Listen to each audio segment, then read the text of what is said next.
Good morning students. हमारा chapter का last topic रहता है Kepler's law of planetary motion, है ना, कि केपलर ने प्लैनेट्स के मोशन को देखकर किस तरह का लॉ दिया है। सबसे पहले हम पढ़ते हैं प्लैनेटरी थ्योरी होती क्या है, प्लैनेट्स की थ्योरी। ठीक है, एक ग्रीक एस्ट्रोनॉमर था पोल्टेमी, ठीक है, प्लोटेमी।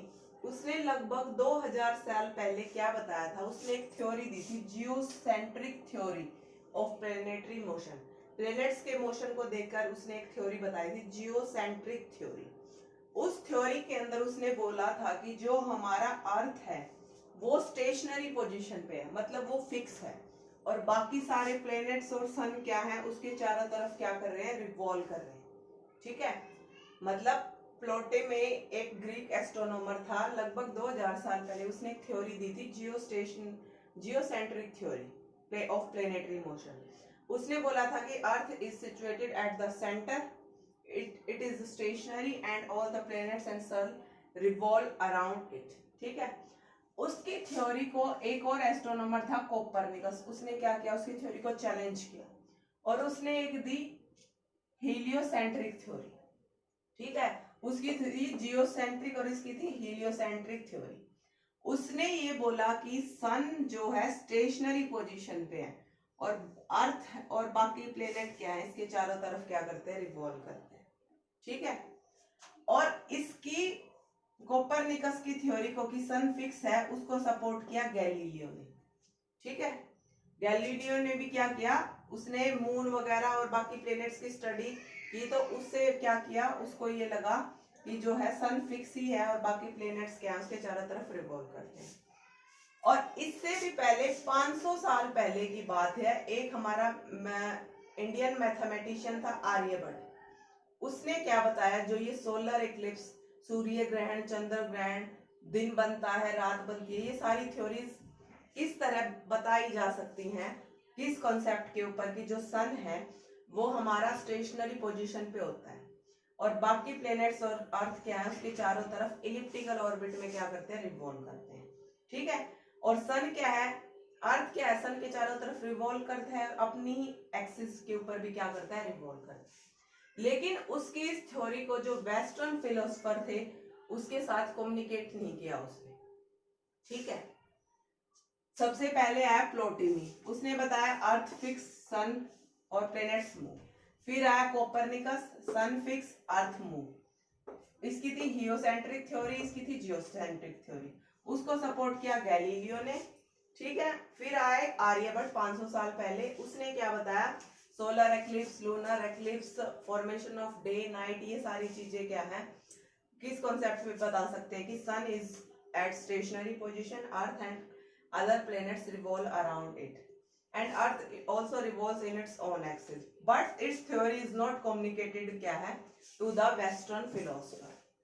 फिर उसके बाद ये सारी थ्योरीज आने के बाद आए केपलर के लॉ। प्लेनेटरी मोशन को देखकर केपलर ने अपने 3 लॉ दिए। ठीक है, ओ ए पी याद रखो। सबसे पहला लॉ है लॉ ऑफ ऑर्बिट्स, सेकंड है, ये है लॉ ऑफ ऑर्बिट्स, ये वाला है लॉ ऑफ एरियाज, और ये है लॉ ऑफ पीरियड्स। ठीक है, केपलर के ये 3 लॉ हैं। ठीक है, सबसे पहला लॉ क्या बोलता है, every planet revolves around sun, every planet revolves around sun in an elliptical orbit। हर एक प्लेनेट सन के चारों तरफ एलिप्टिकल ऑर्बिट में क्या करता है, रिवॉल्व करता है। और सन क्या है, sun is situated at one of the foci of ellipse. ठीक है, इलिप्स के एक फोकाई के ऊपर क्या है, सन है। अब हम सोचते थे कि सारे प्लैनेट्स क्या सर्कुलर ऑर्बिट में रिवॉल्व करते हैं, लेकिन वो क्या है, एलिप्टिकल ऑर्बिट, मतलब इलिप्स की फॉर्म में क्या करते हैं, रिवॉल्व करते हैं, और ये हमारा इलिप्स है। ठीक है, ये तो होती है इसकी मेजर एक्सिस, और ये होती है हमारी माइनर एक्सिस। ठीक है, ये है माइनर एक्सिस इलिप्स की, और ये हमारी मेजर एक्सिस। और इलिप्स के दो फोकस होते हैं, एक फोकस ये है, दूसरा फोकस ये है। अगर हम हाफ ऑफ इलिप्स की बात करें तो ये हो जाएगी सेमी, क्योंकि हाफ अगर इलिप्स की बात करूं, ये क्या हो जाएगी, सेमी माइनर एक्सिस। इसने बोला है कि सन एक फोकस के ऊपर है, तो मान लो कि मेरा सन यहाँ प्रेजेंट है, ठीक है, और बाकी प्लेनेट यानी अर्थ या बाकी प्लेनेट्स क्या कर रहे हैं, इसके चारों तरफ क्या कर रहे हैं, रिवॉल्व। तो दीज आर क्या है, टू फोकस ऑफ इलिप्स। ठीक है, एंड सन या अदर प्लेनेट्स क्या है, revolve around sun in an elliptical orbit. ठीक है, ये तो था हमारा केपलर का क्या, फर्स्ट लॉ। ठीक है, अब हमारा केपलर का सेकंड लॉ क्या है, लॉ ऑफ एरियाज।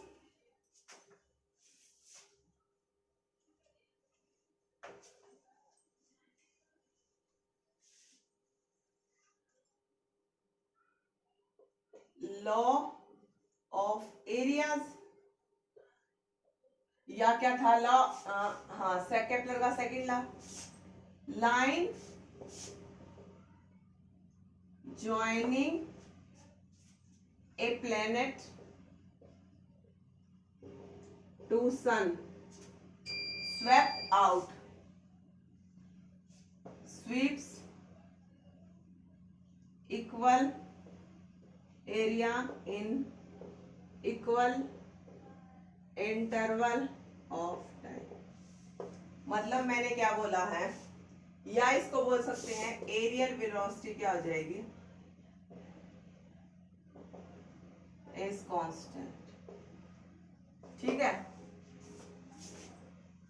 अब देखो ये बोला मैंने इलिप्स है, इलिप्टिकल ऑर्बिट में मूव कर रहा है।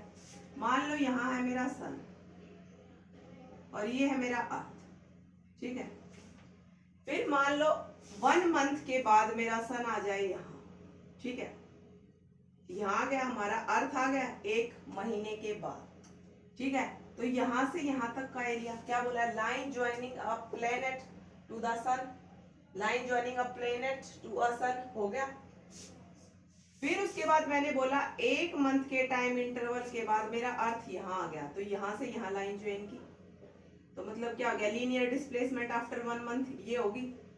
ठीक है, अगर मैं उसके बाद और बोलूं कि क्या है, और चलते चलते अर्थ मेरा आ गया यहाँ। ठीक है, फिर यहां से यहाँ की लाइन ज्वाइन की, और अब इसका लीनियर डिस्प्लेसमेंट इतना नहीं होगा, अब इतना ही होगा थोड़ा, मतलब अभी बताती हूँ। तो यहाँ से यहाँ की लाइन ज्वाइन की, एक बार अर्थ यहाँ आ गया, अब यहाँ आ गया, पहले यहाँ था यहाँ था। तो जो ये वाला एरिया इस लाइन ने स्वेप्ट किया है ना, ये एरिया और ये एरिया क्या होगा, हमारा इक्वल होगा। देखिए ये चीज तो हमारी चौड़ी है और ये लंबाई में ज्यादा है, तो मतलब जितनी डिस्प्लेसमेंट ये है ना, उतनी लीनियर डिस्प्लेसमेंट ये है। समझ में आई ना, तो इसका एरिया और इसका एरिया क्या होगा, हमारा equal. Line joining a planet to the sun sweeps out equal area in equal interval of time. ये भी क्या है, हमारा 1 मंथ का क्या होगा, टाइम इंटरवल होगा। ठीक है, लीनियर डिस्प्लेसमेंट यानी स्पीड क्या है हमारी, सेम है इस केस में। तो इसने क्या बोला है, areal velocity is constant. Areal velocity यानी वेलोसिटी क्या लिखते हैं हम, distance by time taken, areal velocity है तो ये होगी डिस्टेंस बाय टाइम टेकन।